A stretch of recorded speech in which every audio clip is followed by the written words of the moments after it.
El 10 de abril de 1899, el ejército liberal de José Manuel Pando, en alianza con las fuerzas indígenas de Pablo Zárate Vilca, se encontraron en una cruenta batalla contra las fuerzas unitarias del presidente Severo Fernández Alonso. El resultado de esta batalla definirá el futuro de la historia boliviana.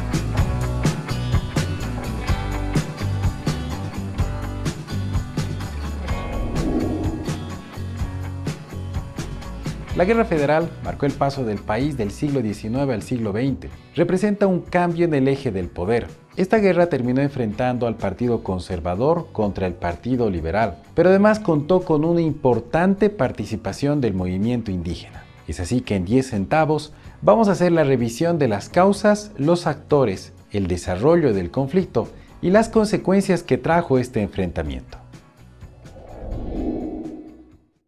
Comencemos nuestra revisión. A finales del siglo XIX, Bolivia se enfrentaba a varios desafíos, tras casi 20 años de gobierno del Partido Conservador. Pero ¿quiénes eran los conservadores? Hacia el final de la Guerra del Pacífico, en la Convención de 1880, reunión celebrada para tratar temas vitales para el país y redactar una nueva constitución, en medio de los debates surgieron dos grupos con posiciones encontradas respecto a la guerra: los pacifistas y los guerristas. De estos surgieron los dos partidos que dominarán la vida política boliviana por un poco más de medio siglo: los conservadores y los liberales. Para entenderlo mejor, de los pacifistas surgirán los conservadores y de los guerristas los liberales. Los liberales nacerán primero como partido al mando de Leodoro Camacho. Los conservadores lo harían después de las elecciones de 1884, cuando Gregorio Pacheco y Aniceto Arce, dos empresarios mineros de La Plata, sellarán una alianza. Así, el poder de los conservadores se hallaba íntimamente ligada a la minería de La Plata. Ahora sí, continuemos. La administración de este partido se encontraba muy desgastada. A esto hay que sumar que la popularidad de los liberales iba en ascenso, los cuales denunciaban haber sufrido fraudes y manipulaciones en las elecciones desde 1884, es decir, a lo largo de 20 años. Esta popularidad, la popularidad de los liberales, se la debió sobre todo a que en esos años este partido construyó paulatinamente un discurso englobante y popular. Este discurso llegó a los distintos sectores de la sociedad y se vinculó con los estratos populares descontentos con el régimen conservador. Es así que mercaderes, artesanos, comerciantes, pequeños hacendados, militares, especialmente del norte del país, daban su apoyo al Partido Liberal. La Paz fue durante todo el siglo XIX la primera ciudad de Bolivia y frecuentemente sede de los gobiernos nacionales, comenzando por el mariscal Andrés de Santa Cruz.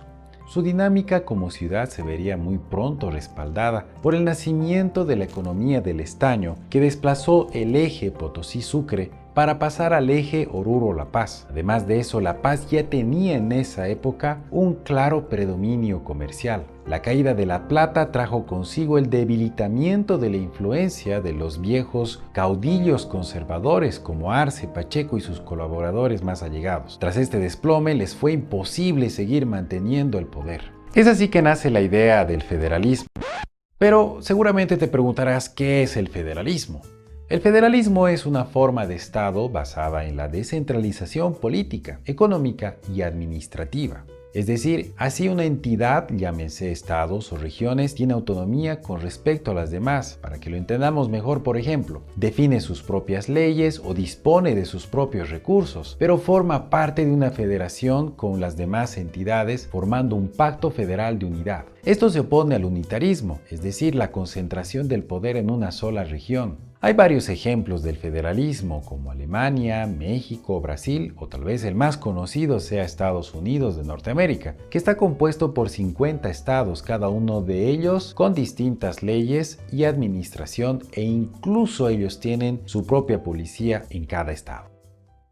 La presión por el establecimiento de un país federal tuvo varios antecedentes en nuestro país. Ahora, el federalismo fue una gran bandera de ese momento, mediante la cual se inflamó el sentimiento regionalista paceño. Esto en una franca rebelión contra el centralismo chuquisaqueño. Sucre había sido históricamente la sede de la Real Audiencia de Charcas. Luego se convierte en la capital de la nación. Las élites chuquisaqueñas no querían renunciar a ser la sede de gobierno, aunque en la práctica la sede de gobierno funcionaba según el presidente de turno. Andrés de Santa Cruz gobernaba, por ejemplo, en La Paz. Incluso se dio el caso de que Melgarejo gobernaba en Tarata.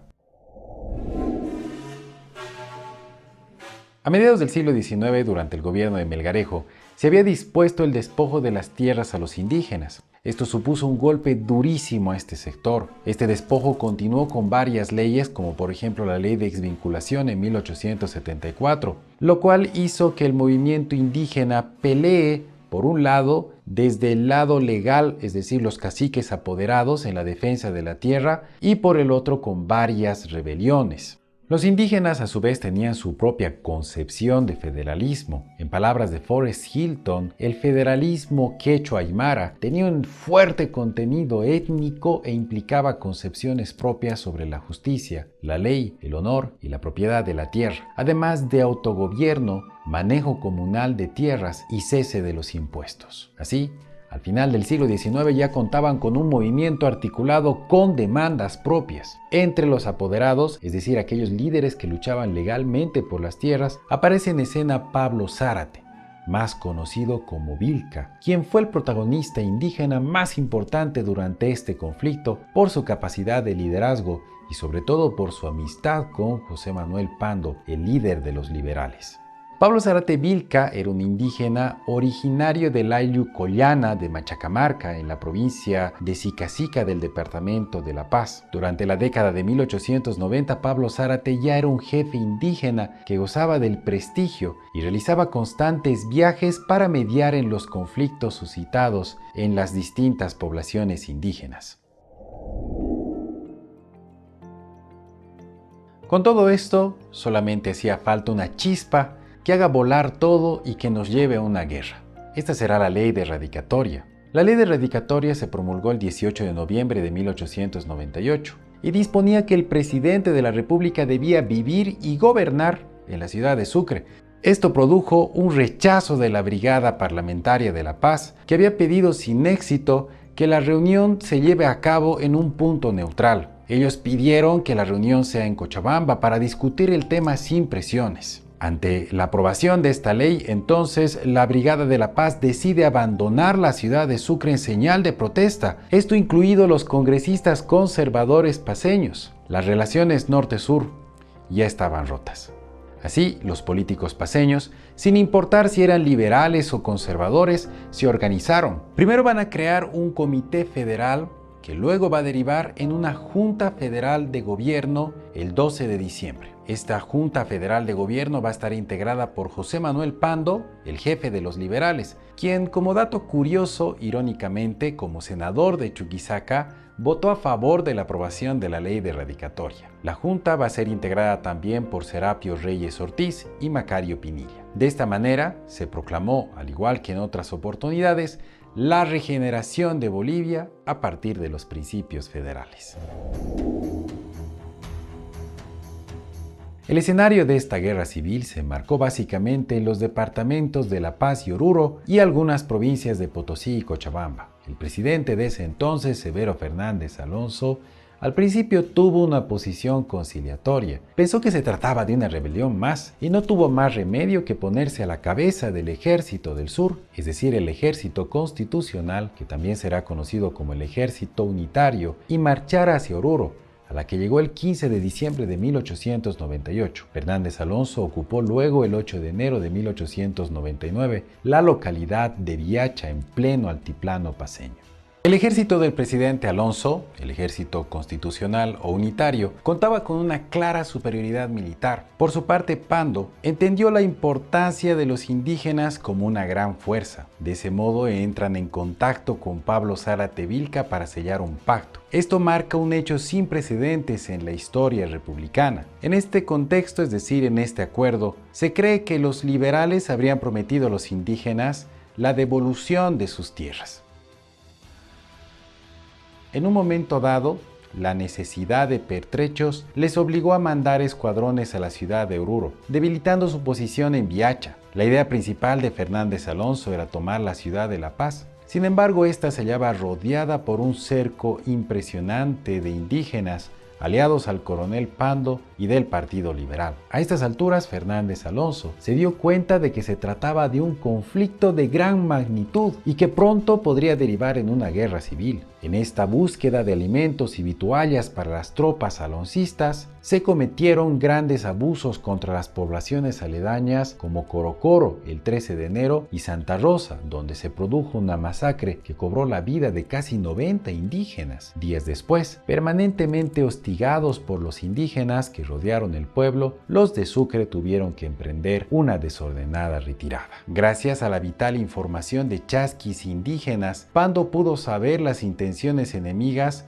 para luego enfrentarse en la batalla del primer crucero, el 24 de enero de 1899 en Cosmini, donde Pando demostró una gran capacidad de estratega militar, derrotando a Alonso en Chacoma, donde hacen cruz los caminos al Uribay y a Ayo Ayo. 250 efectivos de los batallones Avaroa y Vanguardia avistaron un convoy constitucional de pertrechos a lo largo del escuadrón Sucre. Empezaron los disparos que va a concluir con una explosión de un carro de munición que prácticamente hizo que las fuerzas de Alonso sean derrotadas y se den a la fuga. Los heridos en el combate de Cosmini se quedaron en Ayo Ayo. Al atardecer, más de un centenar de comunarios rodeó el pueblo, tomó la plaza principal y asedió a los heridos refugiados en el templo. En la noche, los indígenas tomaron la iglesia y asesinaron en medio del alcohol y la violencia a todos los chuquisaqueños y a un par de vecinos del pueblo. En esta tragedia murieron 27 soldados. La muerte de lo más selecto de la juventud sucrense en Ayo Ayo fue un golpe difícil de olvidar para los chuquisaqueños y provocaría uno de los artículos periodísticos más racistas. Este artículo se llamó Lugentes Campi y fue escrita por el expresidente Mariano Baptista. Ante la dificultad de atacar a la ciudad de La Paz, Fernández Alonso ordenó la retirada sicasica para reorganizarse. A esta altura los soldados se hallaban débiles y cansados.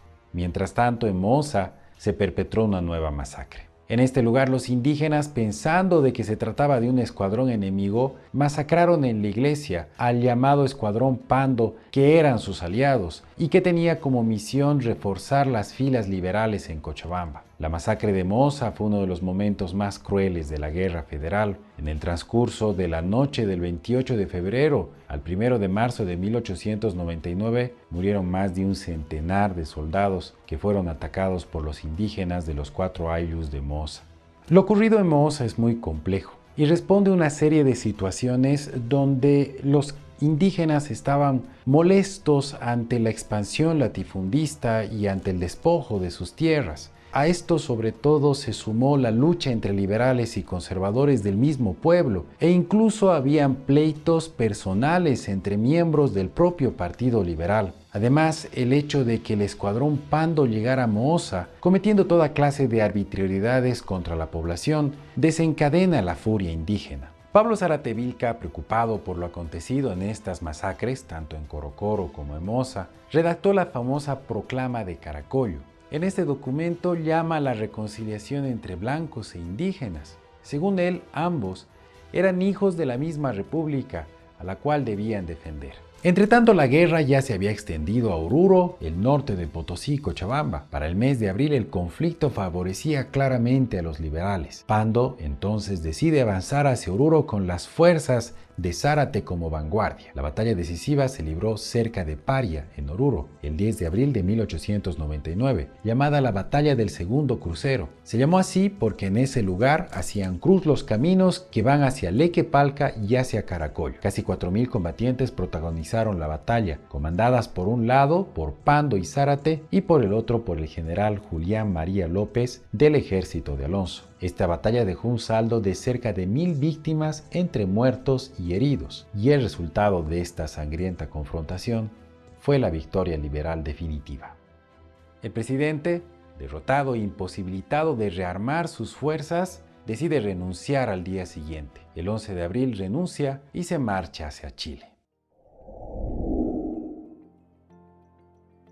El 12 de abril, Pando entró triunfal a Oruro, lado a lado con Pablo Zárate, ciudad que recibió en medio de algarabía a ambos caudillos. La guerra había demostrado la potencialidad política de los indígenas. En esa época, la prensa había bautizado a Pablo Zárate Vilca como el Temible. El movimiento indígena se mostraba cada vez más independiente de la Revolución Federal. Esto y las acciones indígenas contra el ejército liberal en una de las masacres, como acabamos de ver, llevó a que el 22 de abril de 1899 Zárate Vilca y su Estado Mayor, es decir, sus hombres de confianza, fueron hechos prisioneros en Sicacica. De esa manera, se corta la cabeza de este gran movimiento, que después va a ser reprimido y disuelto con mucha violencia por parte de los liberales. Por otro lado, la Junta de Gobierno decidió nombrar como presidente al general Pando, hasta reabrir el Congreso y reorganizar una convención nacional que después va a ratificar esta disposición. Ahora, la principal causa de la guerra obviamente fue el debate si es que Bolivia tenía que ser federal. Después de los debates en esta convención, que fueron sumamente intensos, la convención decidió por muy pocos votos mantener el centralismo, debido al miedo de una posible disgregación del país o división del país. El resultado más evidente de esta guerra fue que La Paz se convierte desde ese entonces en la sede de gobierno y mantiene a Sucre como la sede del Poder Judicial hasta el día de hoy. Los gobiernos liberales gobernarán hasta 1920. La guerra solamente cambió el eje de poder, pues tanto los conservadores y liberales eran facciones dentro de un mismo grupo, es decir, ambos eran la oligarquía. Ambos grupos modernizarán el país y los liberales recibirán un apoyo del sector minero del estaño. Entre tanto, poco o nada cambiará la realidad de los indígenas bajo la administración de los gobiernos liberales. De esta manera, mis queridos amigos, hemos terminado la revisión de la Guerra Federal. Te recordamos, como siempre, seguirnos en nuestras redes sociales. Estamos en Facebook, estamos en Instagram y ahora también estamos en TikTok. Mi nombre es Amílcar Centeno y esto fue 10 centavos. Esito sería.